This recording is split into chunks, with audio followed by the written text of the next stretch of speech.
Keny masatraka ny soasy aty fampianarana larana fito amby roapolo ndray raha tsika eny amin'ny teny ity amin'izao fotoana izao. Ina mihitsy ny lavana ty didifolo ty. Tany mambatsika hoe natao hitondrana ny zanak'Israely ho any amin'ny tany Kanana, zay aloha ny voalohany. Ary natao iarovana ny zanak'Israely tsy hifangaro amin'ny olona satria ho avy ao ny mpamonjy. Ka raha ho avy ny mpamonjy dia tokony tsy hifangaro amin'ny olona tena manao ratsy satria ho avy ny mpamonjy zany. Dia ho soa zay mpamonjy zay. Zay ihany ny lavana anio tsy misy akoatran'izay mihitsy. Ka rehefa tonga ny mpamonjy dia tsisy lavana anio intsony. Tonga le nendrasana zany. Zany hoe nomena izy io mandra-pahatonga n'ilay mpamonjy, ilay mpanafitra zany hitondra le fanekena vaovao.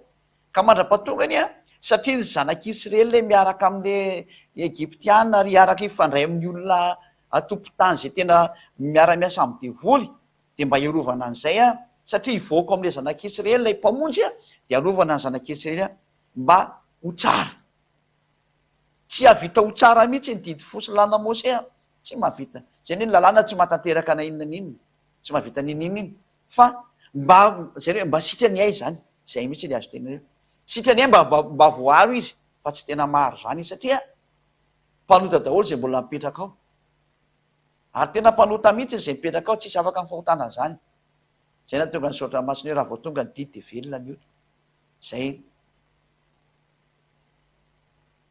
Ka itsika moa tsy dia hiditra amin'izay fa ny fanotenantsika mantsy hoe inona ny tena lavana ty didifolo ty dia natokana ho an'ny zanak'Israely izy io. Ho an'ny zanak'Israely ihany. Zay ho hitondra azy amin'ny tany Kanana. Zay aloha vakitsika aloha zany hoe voalohany natokana ho an'ny zanak'Israely irery ihany izy io. Araka ny voalaza ny soratra masina atao amin'ny bokin'ny Exodosy toko faha 5 andin'ny fahatelo ka hatramin'ny fahadimy hoe natokana ho an'ny zanak'Israely izy io azay ihany. Ary Mose niakatra ao amin'Andriamanitra, Exodosy 19 3 ka hatramin'ny 5. Dia niantso azy avy ato ao tendrombohitra ka nanao hoe izao no lazainao amin'ny taranak'i Jakoba sy ambaranao amin'ny zanak'Israely. Précis le anomezana le teny, ny antony hivoaka ao le mpamonjy dia mba arovana izy sitrany ay mba ho voaroaro noho ny amin'izay adalàna be dia be ataony hafa firenena. Zany ny planina an'io Andriamanitra io raha tsy hainareo. Io jerentsika ingeny teny. Ianareo efa nahita izay nataoko tamin'ny Egyptiana sy izay nitondrako anareo tamin'ny latriny voromahery ary nampakanesako anareo aty amiko.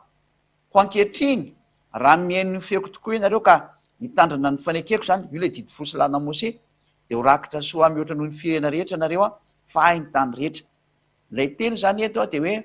tandremo ilay didy folo tandremo ty dia ny zanak'Israely rery ihany no nomena an'io.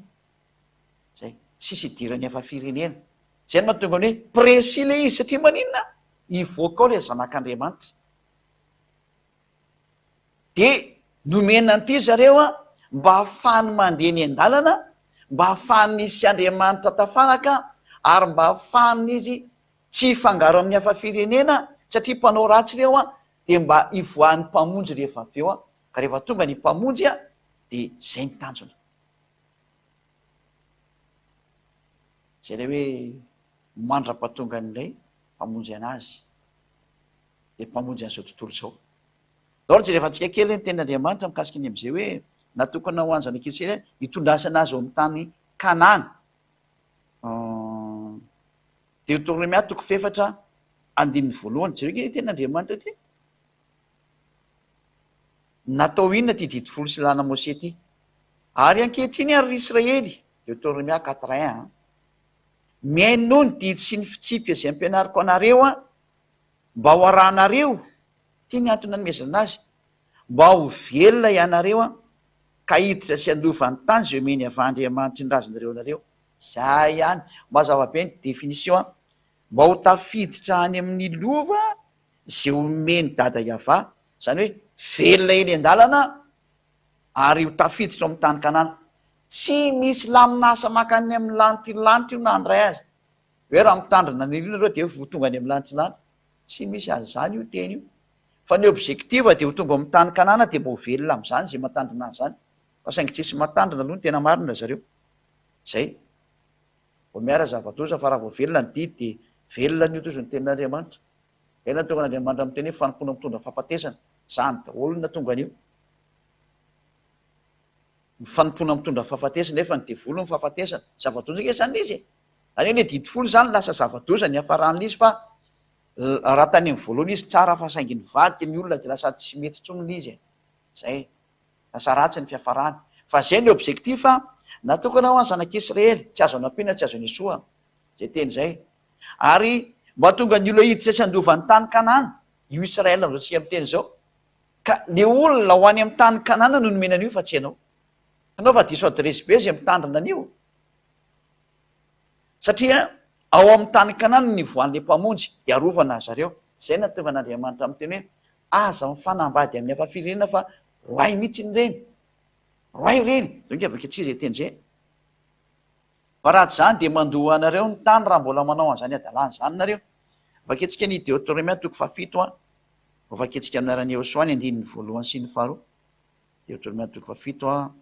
tany amin'ny voalohany vaketsika voalohany amin'arany Josua.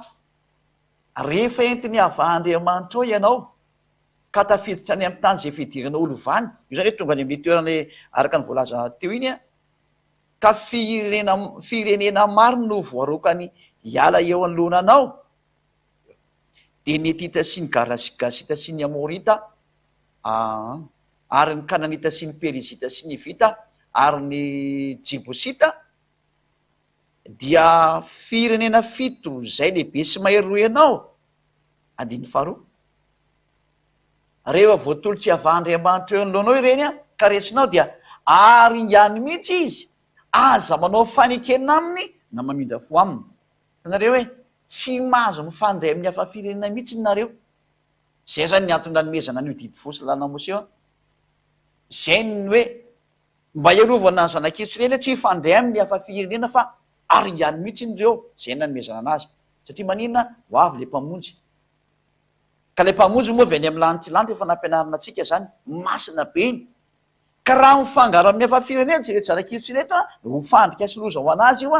ale zanak'Andriamanitra zany lasa tsy tafapetraka ny fidirany makety. Tsy ety satria golam-panota vilona daholo ve de aiza hoe le mpanota tena hoe tena tsisy azo raisina tsony lasa ho mpanompo sampo, mpijangajanga, mpanao diratsy de tsy mety ny fahatongavany eo so amin'ny olo ohatra an'izay. Zay natonga naleny tena hoe mba sitrany ahay mba voary le olona. Satria hitantsika tsara fa mandraka androany ny mpitandrana didy folo de mpanota daholo ary tena mpanao ratsy daholo raha tsika mihitsy zany. Rena ny tena zany hoe mpanota daholo nareo. Ary tena marina zany fa rehefa tonga ny didy ozy ny tenin'ny apôstôly Paoly de velona ny olo, mahampanota io. Zay ny volana saotra masy hoe raha vao tonga didy folo io de velona ny ota anatinao na tsy tianao. Ka lalàna zany, tsy azonao hidirana tsony ny hoe manaona sy manao fa efa navoaka an'izany. Fa io moa avelantsika ny foana fa tsy mbola ny amin'izay ny androany fa inona ny antony nanomezana le didy folo de zay le izy hoe mba hahatonga ny zanak'Israely andringana ny hafa firenena. Ary tsy hanao fifanekena amin'ny hafa firenena, zay ny nanomezana le didy folo hoe mandroaka ny hafa firenena io. Mbola toy antsika le hoe tsy avely hifangaro amin'ny hafa firenena mihitsy ny zanak'Israely. Exodose toko fa 34. Exodose 34 izay moa zany 34. Manomboka amin'ny andininy 11 ny vaketsika. Zay. Exodose 34:11. Tandremo zay andidiko anao an'io. Indro efa horoako hiala eo anatrenao ny Amorita sy ny Kananita sy ny sy ny Etita sy ny Perizita ary ny Vita sy ny Jebosita.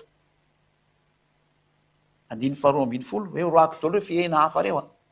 koa mitandremo fandrao anao fanekena ampony eo amin'ny tany ianao zay alehanao fa ho fandrika eo afovoanao zany. Lay didy folo zany de tena nametraka mihitsy hoe aza mifandray amin'ny hafa firenena nareo satria mpanao ratsy le hafa firenena. Zay le izay mandra-pahatonga ny Josoa zay mandrary fanjika eo afovoanao zany.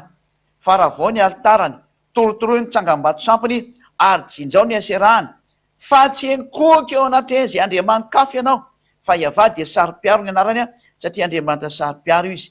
Zay le izy fa andiny fa 5 ambiny folo fa andro ianao dia anao fanekenina ampony eo amin'ny tany ka hijangajangana araka ny andriamaniny sy hamono zavatra atao fanatitra ho an'ny andriamanina izy ary dia sainy ianao ka hinana am'izany fanatitra zany are tena tsy azo atao mihitsy ny fandray amin'ny efa-firenena satria hananao foana reo ry zanak'Israely ka izay ny antony nanomezana ny didy folo sy lana Mosea tsy ahatonga ny zanak'Israely hifangaro amin'ireo hafa-firenena zay mpanotampanao ratsy ireo de nomena le didy folo izy mba tsy atonga azy hijangajanga anao fanompontsampy sy ny maro samihafa noho ny adalany jentilisa rehetrarehetra io zany a zay ny antony nanomezana anazy mba ho tonga azy eo amin'ny tany kanana fa ratsy zany de tsy tonga amin'ny tany kanana zareo de manjary tsy mivoaka le mpamonjy raha tsy tonga ao zareo kanefa tsy mitsy tonga amin'ny tany kanana izy mba hivoan'le mpamonjy ao le mpamonjy vo hivoaka zany de mbola namafisin'Andriamanitra zany teny zany amin'ny boky Levitikos 20 hoe tena horoahako hiala amin'ity tany ity nareo raha vo tsy tandremanareo teny io ary aza manao ny fanao ny hafa-firenena tena tsindriana foana hoe tsy mahazo manao ny fanao ny hafa-firenena zay le izay zay ngeny mahatonga hoe tena voaroaka mihitsy ny zanak'Israely ny hafa-firenena raha vo hididy folo io resany zay le hoe natokana ho an'ny jiosy io a mba hitandreman'ny lalaka-leny satria be fahavalo izy eny a be mpanao ratsy de nomena azy ny didy folo sy lana Mosea hitondra azy ho any amin'ny tany kana de mazava be zany fa rehefa tonga ao tany kanana izy de tokony miala am'izay ngeny izy rehefa tonga iziko fa nytandremany mandra-pahatonga an'le mpamonjy zay ho teraka zay ny marina kosa an'izay vaketsika indray raha ny tenin'Andriamanitra araka ny bokyny Levitikos 20 a hoe tandremo sao tsy mitandrina tsy mitandrina an'io nareo fa ho ataoko mandoa anareo ny tany a kanjo moa le zanak'Israely tsy nitandrina de tena nandoa anazy ny tany a voaroaka atao amin'ny tany kanana zareo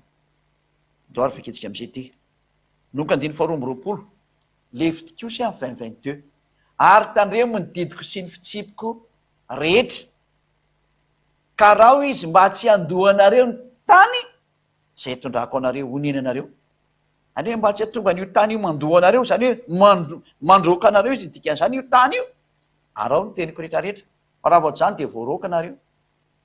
kanjo moa zareo tsy nitandrina de voaroaka zany hoe tsy mety tsony ngeny e ny Israeliana raha ve fa niala tamin'iny fa voaroaka tamin'iny anao molitsofoka ao ndray mitady voaroaka ndray nga ena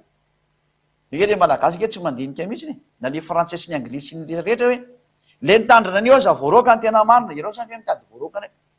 zaranao zy anao tsy tany Israela no mipetraka de mba tsy voaroaka anao ty Madagasikara ty ianao ndray mbola hitsofoka hitandrina didy folo fa ianao ve tena misy tsy mety zany hoe tena misy tsy mety ngena raha manao zany sady tsy natao anao a za ohatra efa nahavoaroaka olona mbola ho tandremanao ndray tsy le oetra de mitady système mafandray hoe tsy mety efa mamono ty zavatra ty ny Israeliana zay nitan'Andriamanitra raha mbola nivadika tamin'io ihany ianao zay tsy nety ndray hoe ty milaza fa mavita mitandrina an'io hoe mbola asa tian'Andriamanitra am'ty aza de miteniteny foana e tsy natokanao anao nge io e andika lalàna ve enao a zay nge le hoe ianao ve de tena andika lalàna mihitsiny e fa ny natao inona ny didy folo a nomena ny zanak'Israely a mba tonga tsy fangaro amin'ny hafa-firenena ary mandroka anao ny dikan'izany zany ny poro fa zatra tsy natao anao io zavatra mandroka anao ve nitsifo anao ry malagasy a ry frantsay a ry amerikana ry anglisy ry sinoa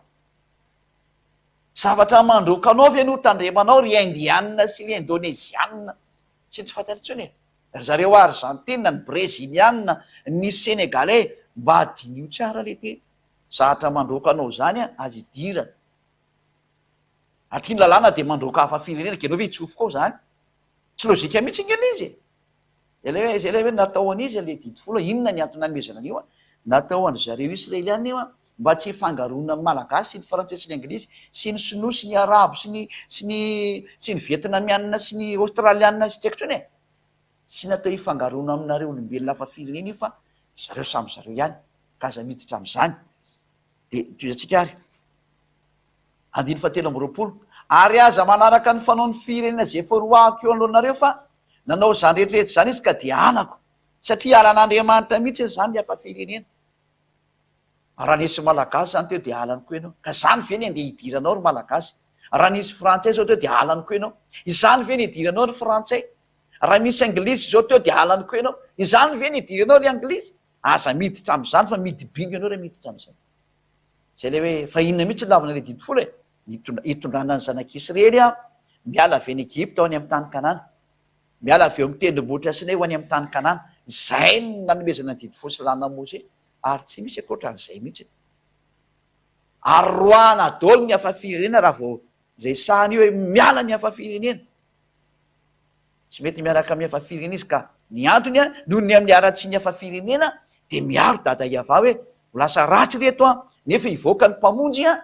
satria ny mpamonjy dia hivoaka amin'ny taranaka araka ny tenin'Andriamanitra hoe amin'ny taranaka ao no hitahiko ny firenena rehetra. Amin'ny jevantsika ten'izay any amin'ny bokin'ny Genesisy any angamba izy ireo sy diso a hoe aiza mozy efa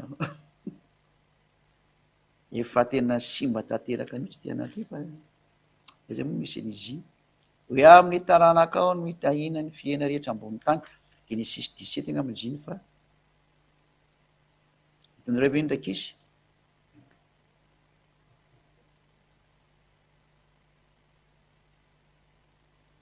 loatra rehefatsika ary ato misy anakaiky ako ato loatra evana misy koa anankiray ato hoe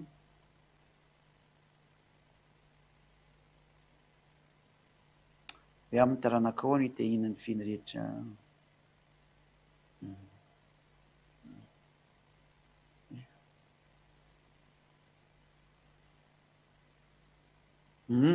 Genesisy 22:18 zay Genesisy 22:18 ary amin'ny taranaka ao no hitahina ny fiaina rehetra satria ambony tany satria nanaiky ny teniko ianao. Genesisy 22:18 zay lovaketsika am'izay ny Genesisy 22:18 hivoaka ny lalan'ny Abrahama ny fitahina ho an'ny firenena rehetra. Genesisy 22:18 voilà zay lovaketsika am'zay izy ary amin'ny taranaka ao no hitahina ny firenena rehetra satria ambony tany satria nanaiky ny teniko ianao. Zay le voalaza zay ka eo zany tsika dia mahita mazava-be sy mahitsy tsara mihitsy ny hoe ny soratra masina dia tena miteny mihitsy fa hivoaka amin'ny taranak'Israely ny fitahina. Zay zany ny antony nanomezana ny didy fosy lana Mose narovana zany ny taranak'i Abrahama mba hivoahan'ity fitahina ho an'ny firenena rehetra ty, ka tsy izy le fitahina ho an'ny firenena rehetra fa le mpamonjy. Ary nanambaran'ilay mpamonjy daholo am'izay ny mpaminany Israelana rehetrarehetra zay nipetraka atao anaty ndrafitra didy folo io. Ary faramoa dia tonga am'izay Yahosoa. Ary rehefa tonga am'izay Yahosoa dia namoaka fanambarana Yahosoa tamin'ny lalan'ny fanahy masina nampiasainy tamin'ny apôstôly Paoly zay nivitiny fa ny lalàna dia didy folo zany dia mpitaizantsika mandra-patonga tao amin'ny Yahosoa. Fa rehefa tonga am'izay Yahosoa dia tsy mila niny mpitaiza ntsony tsika fa aleo iny andehany fa tsy mety amintsika ntsony iny. Fa rehefa tonga ny tena tomponanaka dia mitaiza am'izay le tomponanaka ny zanany ka tsy izy le tomponanaka fa Yahosoa. Dia aleotsika taizainy Yahosoa am'izay fa tsy taizainy didy folo ntsony. Galatiana 4:7 vaketsy ary zay ny maranako anazy hoe tsisy lavana nintsony sady tsy natao atsika hafa firenena, tsy natao ho tandremanao amin'ny hafa firenena fa natokanao Israely rery ihany. Zay hoe ho tandremanao Israely rery ihany ny lavana anazy. Loko avetsika izy teny zay hoe ao Israely rery ihany no hitandremana an'io. Zay izany daholo ny lavana anazy hoe ho an'ny Israely rery ihany mba hahatonga le mpamonjy hivoaka avy ao zany hoe mba tsy fangarongaro mihitsy ny ty Israelina ty mandra-pivoaka ny Yahosoa dia arovana izy amin'ny didy fosy lana Mose. Ka rehefa mipotsaka avy any kosa ny Yahosoa atao mipotsika satria nivoaka avy ao izy tonga Yahosoa zany avy any dia tsy ilaina intsony ry zavatra teo aloha nitaiza ry fa Yahosoa am'izay no mitaiza ny ankonany fa manana fahefana mihitsy izy hitaiza ny ankonany. Zany natao hoe Yahosoa le mahavita ny zavatra rehetra le tena le manjakely hoa Yahosoa fa navita n'izany sara zany. Tsy haiko anao raha mety manjakely izy, manjakely izy tena ho zany bogosy teny zany Yahosoa zany navita zavatra tsara izy. Donc vaketsika le hoe ina moa ny teneniko teo hoe natokana ho an'ny ao amin'ny zanak'Israely ho any amin'ny tany Kanana. Deutéronome 6:1 io didy fosy lana Mose any amin'ny tany Kanana ihany ny lavana an'io. Deutéronome 6:1 tsy azo entina aty Madagasikara na Frantsa na Angleterre na Amerika na La Réunion na tsy haiko fa ao Israely rery ihany. Ary zao ny lalàna dia ny didy tsifitsipika zay naseny avy Andriamanitra reo ampianarina anareo. Ty zany e didy tsifitsipika ty dia ampianarina ozy dada Iava aiza ary hoarahana aiza ao amin'ny tany zay alenareo holovana, ao amin'ny tany Kanana ny lovan'ny zanak'Israely. Zany hoe ao a Israela rery any iny azo tandremana fa tsy azo tandremana any Amerika mihitsy na ny Chine na ny Inde na ny Indonezia non na ny Brezila na ny Argentina tsy mahazo. Tsy azo vitana ty amin'ny faritsy Afrika tsy mahazo ao Israela rery any raha vao nitandrina an'io zany hoe de mpanoty anao ary mpanao ratsy a zava-doza fa mitsipy any amin'ny elo zany. De ny farany azy zany Deutéronomie 12 le mba alefatsika sao de mba malahelo kely le toko sy andiny za tsy mba nitenenina de tenentsika izy sy ady any zany tsy mba miangatra mihitsy zany hatra ny amin'ny teny ara de tsisy angarana mihitsy mena daholo ny sazatsika rehetra. Deutéronomie 12 izao ny didy sy fitsipika zay ho tandremanareo arahany any amin'ny tany ziomeny avy Andriamanitra ndrazanareo anao a olovanao amin'ny andro rehetra iainanao eto ambonin'ny tany. Averiko tsara, izao ny didy sy ny fitsipika zay ho tandremanareo tandremana ary arahanareo aiza olona izy no tandremana sy arahana any amin'ny tany ziomeny avy Andriamanitra ndrazanareo anareo olovany. Ka tsy aty Madagasikara na ny Fransa na ny Angletera zany fa any Israel. Hitanao fa diso adresy daholo nareo zay nitandrana an'io tsy mety mihitsy ny ale izy hors sujet tanteraka miala tao ny dikan'izay a fa tena ho any amin'ny fahaverezana mandrakizay satria mandika lalàna ngena zahatra tsy natokana ho anao nitsofotsofoanao inona ary ty tsy manao zany fa zay ny mihinanao ihany nao hipetrahanao de zay ho tandremanao de zay mihinanao a Yahoshua no nomenantsika etetra fanekena ho an'ny olona rehetra ozy ny soratra masina izy. Ndao ary rehefa mazava zany fa tena tsy natokana ho any hafa firenena natao any Israely rery ihany a de mbola ilaina ary ve le didi folo zao satria natao hitaizany zanak'Israely io zany natao iarovana ny zanak'Israely io fa tsy natao iarovana ny hafa firenena de mbola ilaina ve le didi folo zao a nanamarina an'izay indray le mpaminany lehibe Yahoshua no anarany zay tsy azo lavina mihitsy ny Mahandriamanitra azy ary tsy maintsy ekena ny tenin'ny mpaminany efa nampianarina antsika tany aloha zany noho ny tenin'ny mpaminany tsy maintsy ekena de manao zao fanambarana zao alay Yahoshua zay nanome ny fanahy masina ny mpianatra zay avy any aminy le fanahy masina de nanome fanambarana Yahoshua ny apôstôly Paoly hoe salara Saoly izy neonao re jiosy le mba mitomany jiosy be mihitsy iny a fa salara Paoly zany amin'ny lafiny anakaiky indray na hoe ny apôstôly Paoly ny apôstôly Paoly araka an'izay filazonareo anazy a de zao a zao ny nambaran'izany apôstôly Paoly mahafinaritra kely zany koa de zao ny teneniny a de hoe ina foana zao manjakely teneny ambasadeur sa ka manjakely zay miaraka amin'ny Yahoshua e tsy haiko ny hoe manjakely amin'ny tareny iny fa manjakely ny ao anatiny de ny fanahy ay zany izy tena tsara e mahafinaritra be mihitsy tsy haiko le teknisian reto mambanja ny azy namona fa raha ny elo manjany inay a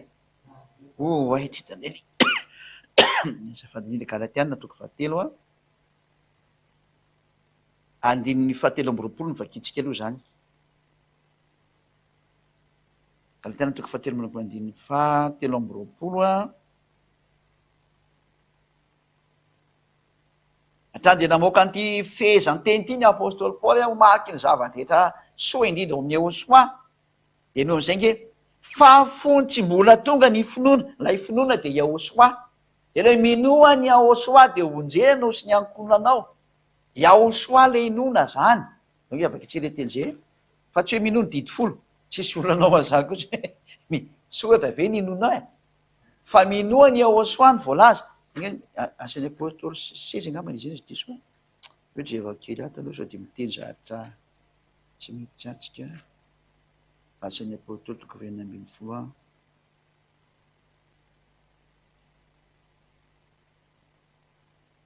izy hoe asan'ny apôstôly a 30 16-30 zay mihitsy asan'ny apôstôly 16-30 vakitsika ngety izy le finoana de leo ny apôstôly ny resantsika ty izy ny mpianatra Yahoshua le manana ny fanahy masina le niaraka tam'le manana ny fanan'Andriamanitra ary mpaminany lehibe eo ambavany mihitsy ny tenin'Andriamanitra ary namoaka didy sifitsipika izy a ahoana ny teneniny de zao ny teneniny hoe le inona zany a de mazava be asan'ny apôstôly 16-30 ny inona de Yahoshua la inona zay asan'ny apôstôly 16-30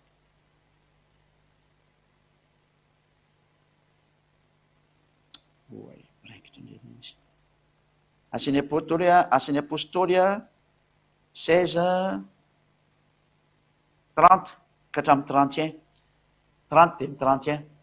ary rehefa nenti nivoaka izy ro lahy de hoy izy tompoko inona no mety ataoko mba vonjenao iny anie mba ilo koa mba ohatra n'ity olo ity hoe inona renao ataoko ny ambassadeur sasy mba vonjena zahay diosiko hoe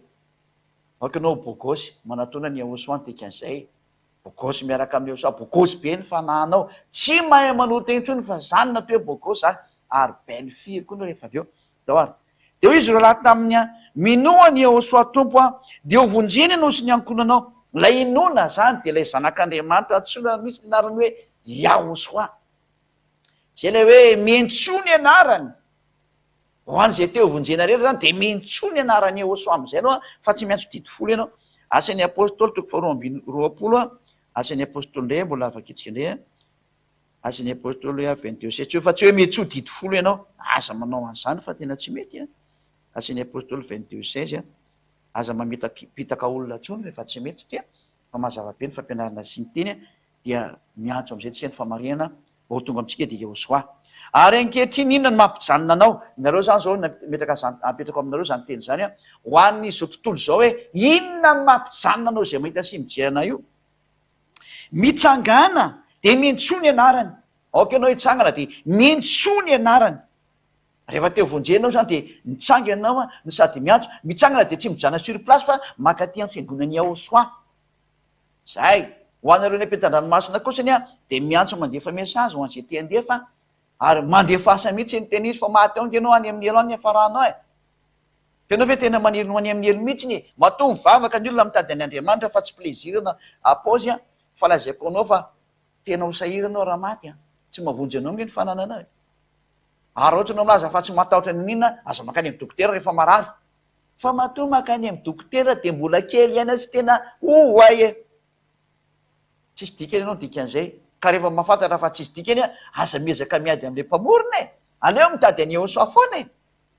zay izy de ho nytendriamanitra hoe mitsangana de antso ny anarany ary eko atao batisa anao ko sasanao afaka amin'ny fahotanao ary mitaky batisa am'izay rehefa avy ny antso any ahosoa zany hoe zao ny ataonareo zay resy lahatra mitsangana aloha nareo de manatona any ahosoa any amin'ny fiangonany ahosoa de manatona ny ziady anareo ho atao batisa ary ary antsoantso any ahosoa ty am-piangonany ahosoa voninahitra ho any ahosoa vi makaty amin'ny ahosoa azy io fifalimbe eo ty fanjakany ahosoa io fifalimbe miantsoantso any ahosoa satria manjabeko tsara be ny miaraka amin'ny ahosoa ay de hoe zay teo manja rehetra makaty amin'ny ahosoa am'izay de tsy miasa saina tsony fa falifaly daholy am'izay miaraka amin'ny ahosoa reverentsika am'izay le teny amy galatiana fa mazava-be zay nyteny rehetra hoe miara amin'ny ahosoa am'izay fa tsy mety tsony fiarana amy didi folo fa tena nytozin'ny olona taona reo galatiana toko fahatelo efa kitsika am'izay ny andininy fa izy teo 23 fa fonitsy mbola tonga ny finoana iahosoa zany le tenen'io fa hitantsika teo de voabo natao ambany lalàna isika ka voahidy ho amin'ny finoana zefa naseho atorina ny olombelona zany de tena tratrany hoe voambina voahidy tao ambany lalàna nareo raha mbola tsy tonga iahosoa da ho an'zay ny azakazaka nytandrina zany de zay ka le hafa firina resana tam'zany tany Israely efa nampianariko teto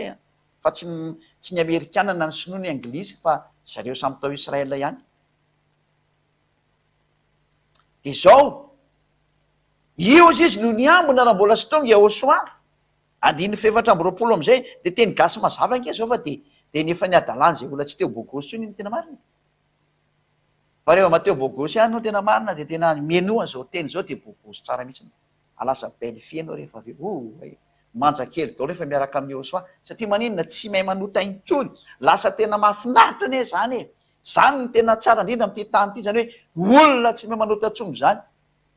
ary zany ny tokony azakazany tendance mondiale zany am'izao fotoana zao tsy manota intsony ary manarany ziady rery any mavita manao zany am'ty planeta terre nareo ty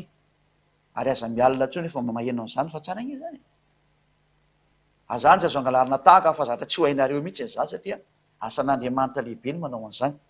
de toy izy atsika koa ny lalàna dia ampitaizatsika tao amin'ny ho ao amin'ny ahosoa zany hoe raha mbola tsy tonga zany ahosoa de nitrotrona tao amin'ny lalàna hoe de ianao zany le zazakely trotrona de ny lalàna le tipnao mibersiana ohatran'izao de le olombelona le nitrotrony de lalaovandra zay hoe lalàna zany le olombelona mitsangana ka iny lalàna iny toe-piasa andevo ka zaiko zay na toe-piasako hoe iny mpitaiza ka ny mpitaiza nge zany labaolina zany hoe io didy fosy lana mose zany a de fanekena azy lazany hoe labaolina tam'zany a ho mpikarakaraan'le olo hoe mifehan'le lalàna mifehan'le olona mitaizan'le olona ka ny mpitaiza tam'zany fotoana zany ohatra hoe mbola tsy eo ny tomponanaka de ny labaolina mpanao an'zany atra mazavabe zany za tsy miteny hoe ny didy folo de labaolina fa sary le izy mazavabe teny mpitaiza ny lalàna any hoe naka am'plasina labaolina izy raha mbola sy tonga osoa ka ianao hoe zany mbola hipetraka am'le labaolina foana mandraka androany mba mieritrerety labaolina rehefa tonga ny ray aman-dreny a eo ianao ny labaolina fa lasa makany am'ray aman-dreny ny sasandray a efa tonga ny ray aman-dreny mbolina ny labaolina ihany atao bizo mandraka androany nareo mba mieritrerety tena gaga misy ntsika hoe inona ty mahazo an'ty olombelona ty koa ny lalàna de mpitaiza atsika ho ao amin'ny aosoa de mba ho amarina noho ny finoana isika hoe no amarinina fotsiny zany tam'izay sary zay ay raha mbola sy tonga zany aosoa de nididy fosy lana mose no nitaizana teo a fa ho amarinina am'izay anao rehefa amin'ny finoana satria mazavabe fa tsy misy olona ho amarinina amin'ny asan'ny lalàna zay aloha de mazavabe mihitsy zay a efa hainareo mpitandrina lalàna zany fa za tsy miditra am'zany fa hoe natao anitsy le didy folo zay fotsiny laiko a de aza miditra am'zany tso manomboka an'izao zay teo bobosy de tez io belle femme na belle fille aza miditra am'zany ho a ianao fa tsy mety ho a io eneo am'izay ny 5 fa ity vao tena bogosy am'izay tsy manaraka an'ity fa rehefa tonga ny finona rehefa tonga zany eosoa de tsy fehezin'zay mpitaiza intsony isika re olona dia zany hoe miala teo fa tsisy lavana ny intsony tsisy mifehany tsy mifehtsika etsony iny miala teo ny didy folo sy lana mose dikan'zay tsy mifehetsika etsony iny fa inona am'izay no mifehetsika lalàna ny eosoa am'izay no mifehetsika zay le hoe zay kosany a de eo ambany lalàna ny eosoa lalàna ny eosoa no mifehany zanak'andriamanitra rehetra Korintiana voalohany toko fasivy angambany izay ndiny faraiky amby telopolo dasy hoe tsy evokela zay izy hoe rehefa tonga de zay kosiny eo ambany lalàna ny eosoa zay hoe izy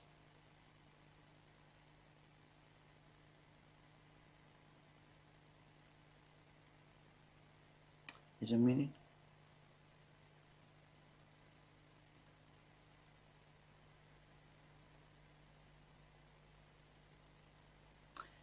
Korintiana voalohany toko fasivy andiny fa raiky amby roapolo mihitsy nisy tsy diso le teniko teo Korintiana voalohany toko fasivy andiny fa raiky amby roapolo a zay hoe zay ambany lalàna ny eosoa ka lalàna ny eosoa no mifehana efa tsy didy folo tsony ary zay rehetra tena sambatra ane zany fifalinana tsisy ohatry zany entaoko anao hoe nididy folo natokanao anzanak'isera re tondra azo amin'ny tany kanana de point c'est tout fa kosany a amin'ny eosoa am'izay ny teny izy a Korintiana voalohany toko fasivy a andiny fa raiky amby roapolo zay a tia no mifehny olo ato amin'ny eosoa amarana antsika ny teny a tam'izay tsy manana lalàna de toy zay tsy manana lalàna koa kanefa tsy mba olona tsy manana lalàna n'Andriamanitra ao fa ambany lalàna ny eosoa ambany lalàna ny eosoa ny ato amin'ny eosoa zay ka de zay ny amarana ny fotoana matoika fa voariantsika izy am'izay tsisy ipetraka ao anatin'ny didy folo tso fa tena mijanona mpanota mandrak'izay ao ianao zatra tsy natokanao ny ipetrahanao ary nampiady anao sy ny jiosy ange io e zany hoe mbola itazomanao an'io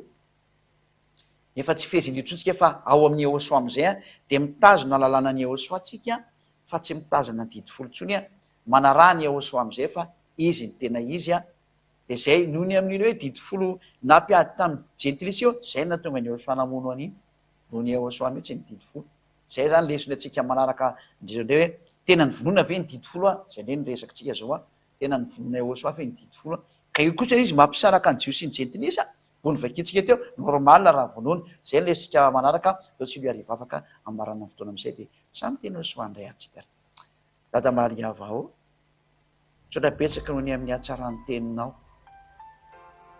tena faly mandre ny teninao e tena sambatra mihitsy e ravoravo manana zao fampianarana mitondra fiainana mandrak'izao zao taio aza ny teny dada iavao taio ny fampianarana rehetra hitondra soany zay rehetra miaina zao ary fiainana mandrakizay tsy fifaliana ho an'izay mandeha. Mamalivavaka dada Mariava, vonjeo ny olona mba tsy ho faty intsony fa tena ho avitra miaraka aminao eo soa ho anao amin'ny voninahitra mandrakizay. Amin'ny anarany Ahosoa no zavatra dada Mariava. Amen. Dia izay indray ny fiarahantsika tamin'ny pianio ity no veloma mandram-piona mandrapiresika indray amin'ny manaraka veloma tompo.